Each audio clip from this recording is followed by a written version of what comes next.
Ahora, cuanto a la pregunta que hace, ¿qué es un judío? Dice ahí que ser judío es un sentimiento, si no me equivoco. Decir que ser judío es un sentimiento y que todo aquel que se siente judío y se define como tal es judío es simplemente insostenible.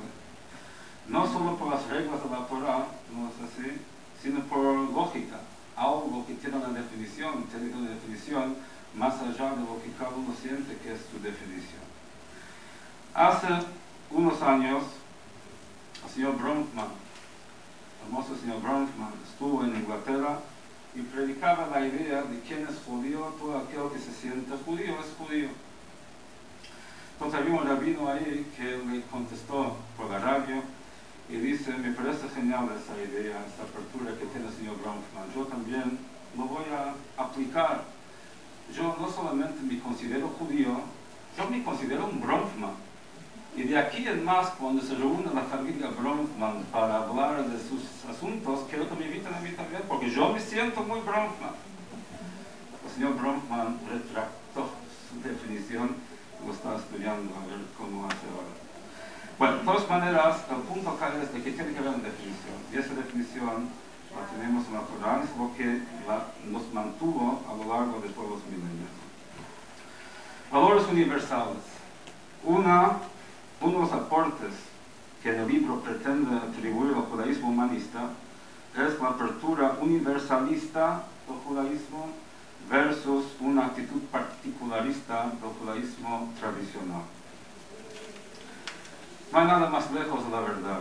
El judaísmo tradicional pregona la responsabilidad moral que el judío tiene para con la humanidad en general. Tiene delineado un código que consiste de 7 principios, conocidos como los 7 preceptos de los hijos de Noé. Si bien durante la historia no hubo posibilidad práctica de difundirlos debido a la persecución que sufrimos, estaba siempre dentro del programa del judaísmo. Está ahí, no es algo nuevo. El judaísmo tradicional tiene una visión muy universalista.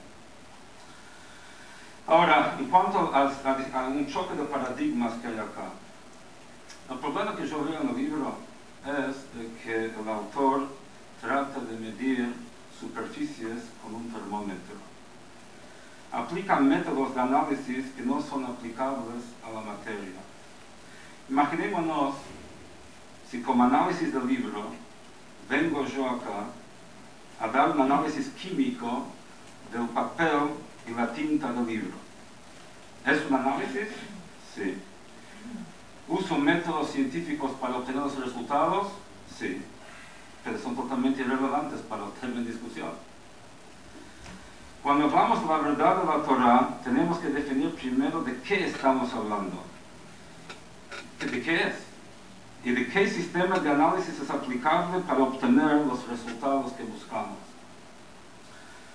Había un rabino en la Unión Soviética, cuando había toda la convulsión ahí, lo habían arrestado por todo su trabajo que hacía para defender y fortificar el judaísmo en la Unión Soviética. Y ahí en algún momento uno de los que estuvo ahí dice, mira, rabino, usted es judío, usted cree en Dios. Yo soy judío, yo no creo en Dios. Y soy tan judío como usted. Entonces el rabino le contestó, dice, ese Dios en el cual tú no crees, yo tampoco creo. Para decir que yo no creo en algo, primero tengo que definirlo. ¿Qué es lo que yo no creo? Y lo más probable es que yo tampoco creo en ese Dios en el cual ese no cree. Primero hay que tener claro la definición de qué estamos hablando antes de poder comprobar o refutarlo.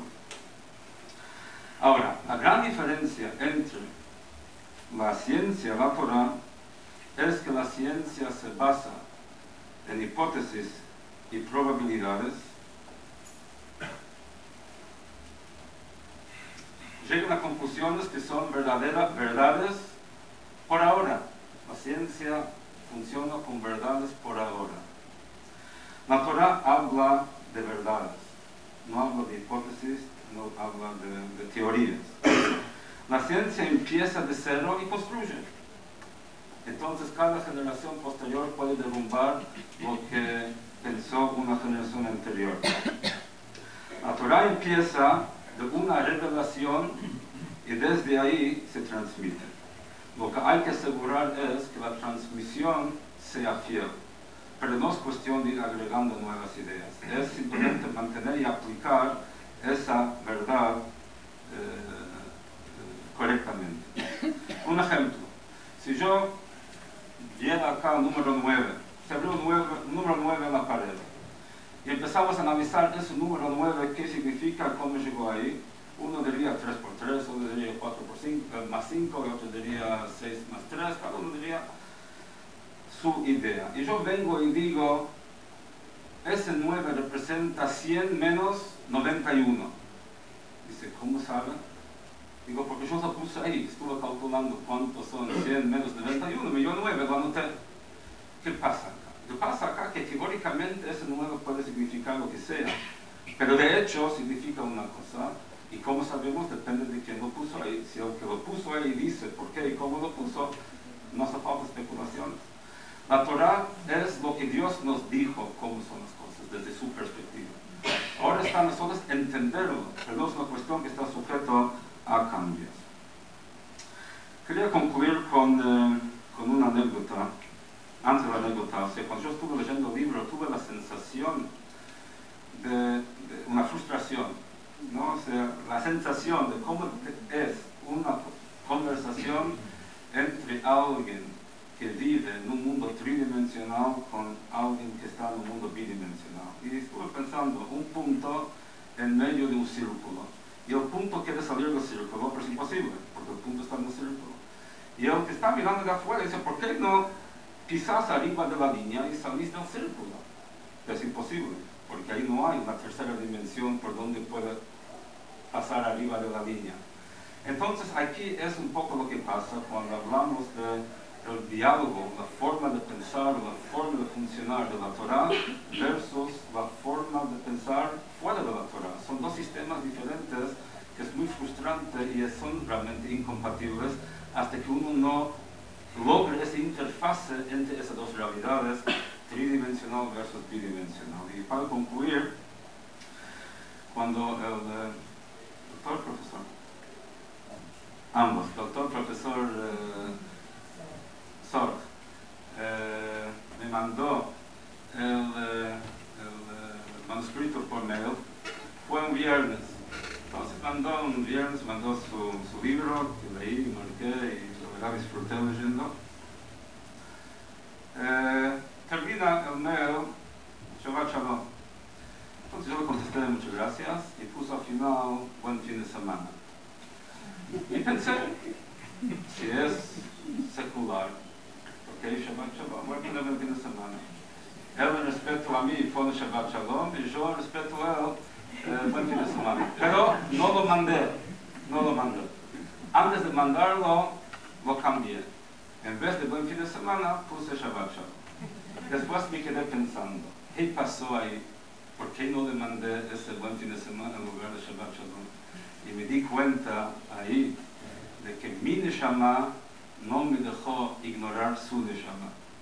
O sea, mi alma reconoció y no pudo negar la existencia de la suya, por más de que no quise negarlo. Fue simplemente, o sea, no sabía cómo iba a tomar, entonces no lo iba a mostrar, pero la idea era simplemente ir a hacer un juego. Pero lo que me quedé pensando después es de que no existe, lo que aprendí de ahí, no hay judíos seculares. Cada judío pertenece a Am Kadosh, cada judío tiene dentro suyo un alma. La definición de judío es uno que no puede ni quiere desvincularse de su conexión con Dios. Concluyo deseando a todos Shana Tová.